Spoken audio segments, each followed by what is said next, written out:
The Heartbreak Kid Becoming Shawn Michaels is the new WWE documentary that was released on Peacock.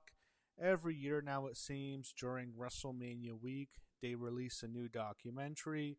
Last year, it was the WrestleMania 9 documentary, which, by the way, was a lot better than this. And then 2 years ago was the Bray Wyatt documentary, which was much better than this as well. That was a great one. And this year, decided to release the Shawn Michaels documentary. I don't know what the point of this was. It wasn't awful. If you're not a wrestling fan, like if you're a very casual fan, you don't know too much about Shawn Michaels, you might like this. But if you're a fan, a hardcore fan, you want to know more about stuff in the '90s, this was not your kind of documentary, to say the least. So they start off with some of the intros and talking about who Shawn was again in the '90s. They had Brett called him an asshole. Undertaker said he wouldn't have pissed on Shawn if he was on fire. So right when I saw that, I thought, oh, okay, we're going to learn a lot about some more stories that we haven't heard before, the person who he was back in the day. And I just always found that so much more interesting. And I think a lot of that was almost I thought that was gonna be what the documentary was mostly gonna be about. It really wasn't.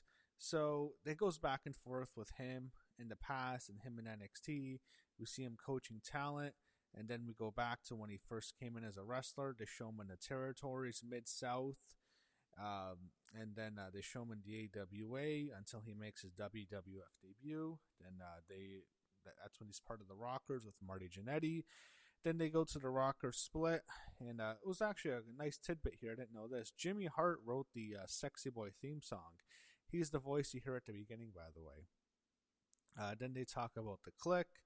They had archive footage of Scott Hall, by the way, as you had Triple H on the documentary all over, of course. And you had Kevin Nash talking as well.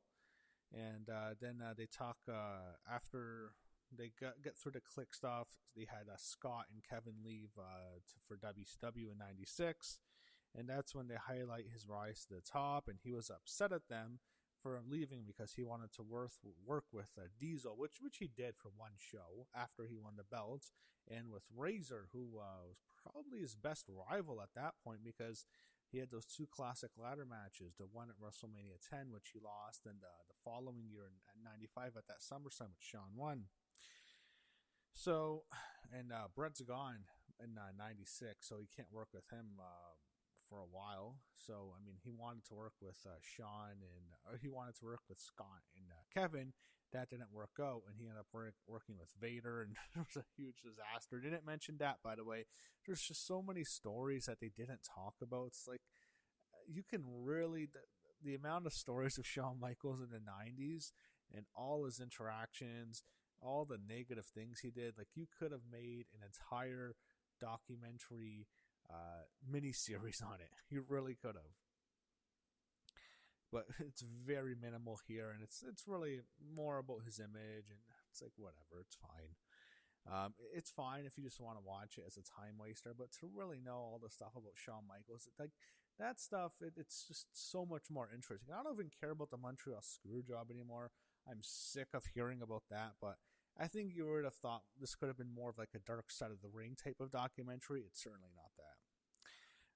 Then he actually said that he didn't enjoy the moment after he won the championship at WrestleMania 12 for the first time, and he was actually pissed off at Earl Hebner because he couldn't clip the belt on him.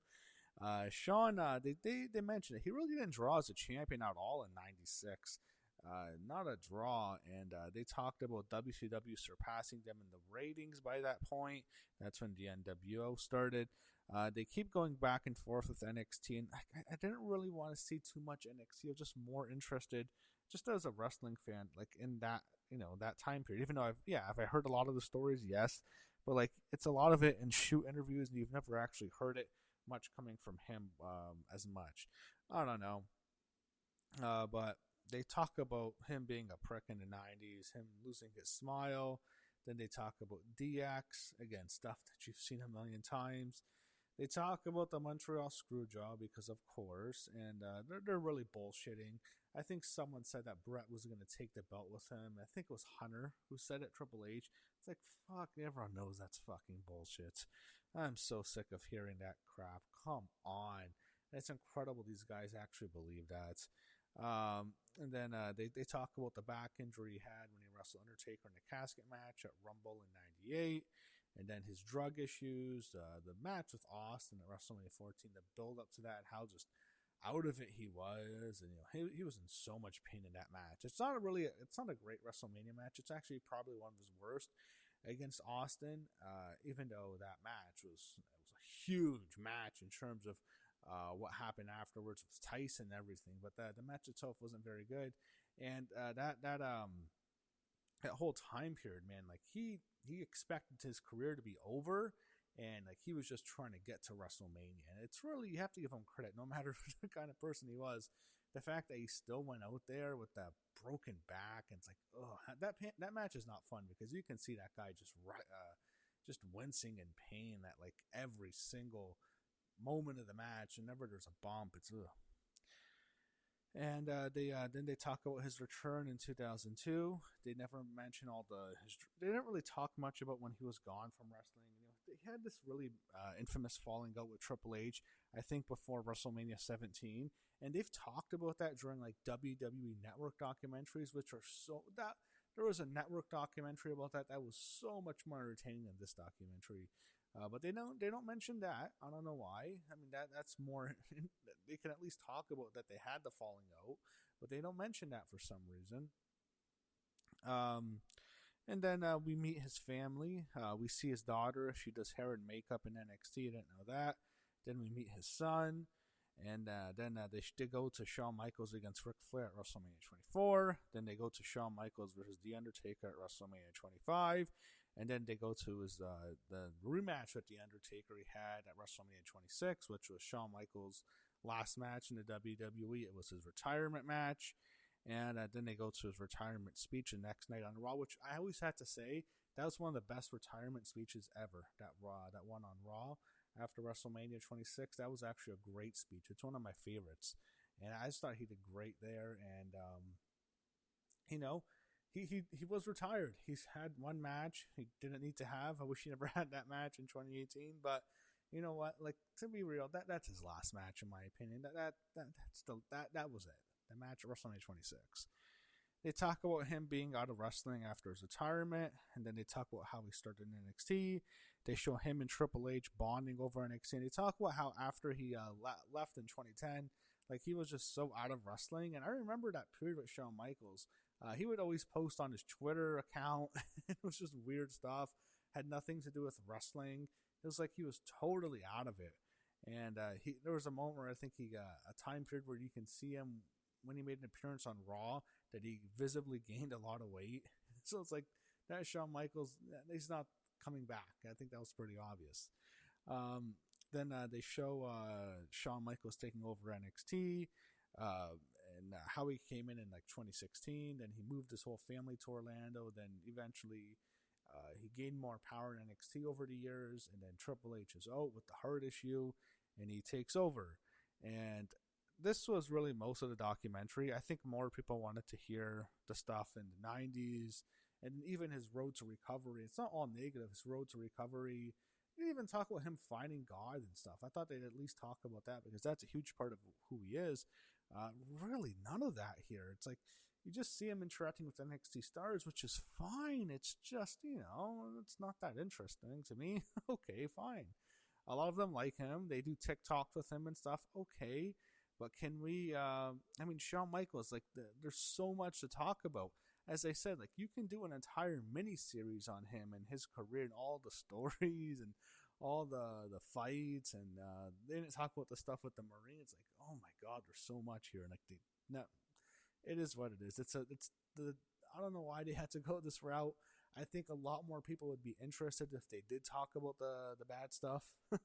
But anyways, they talk briefly about him and Brett, and they show him and Brett embracing, even though Brett recently accused Shawn Michaels and Vince McMahon of being lovers in the 90s. But okay.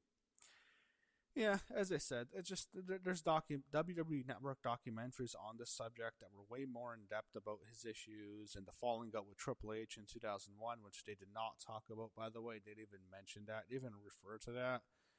The only new stuff was the NXT stuff, and there was nothing really interesting unless you're like a casual fan who just wants to know a little bit more about Shawn Michaels. But if you're a hardcore fan, you know the stuff with Shawn and not just with the screw job, but like his personality in the '90s and the drugs and like his road to recovery. Like that's not the focus here. The focus is NXT. So if that's what you're interested, if you're an NXT fan, like you really like the shows he does every week, the shows he produces, you'll probably like this a lot. So I just thought, last year's WrestleMania 9 documentary that was released during WrestleMania week was so much more interesting. I thought that was very good. I really liked that a lot more than this. And the one about 2 years ago of Bray Wyatt was tremendous. And both of them were a lot better than this. This feels like a kind of documentary, to be honest, they made in a few weeks. It's not much to it. But you can watch it. If you're a fan of Shawn, it's not a bad documentary. It's just, it's not what I want it to be. I just think there's so much to talk about with this guy. As I said, like you can make 5, 6 of these, like and release them on like a mini series if you want, because there's just so much content that you can talk about, and we really get not much of it. We just get more of him in NXT, and they just kind of gloss over all the stuff in the '90s. It is what it is, but that's the Heartbreak Kid becoming Shawn Michaels, and again, they don't even talk about like his faith and like that's him fighting God. That was a huge part of how he described his recovery, at least. And, like I'm surprised like they even talk about that. Like there's just so much, and that just wasn't what this documentary was. So it is what it is. Yeah, again, it's only an hour and a half. It's not the worst thing in the world to watch, but it's not. If you're looking for more of Shawn Michaels, his career, at least, not even just the stories, that's not what we're getting here. So as long as you go into that with that, you meet it on its own terms. It's really not that bad of a documentary. It's okay, and you can just watch it as a time waster. That's how I would think about it. Not bad, but not what I wanted it to be. And like, there's just so much to talk about with this guy that we really didn't get in this documentary.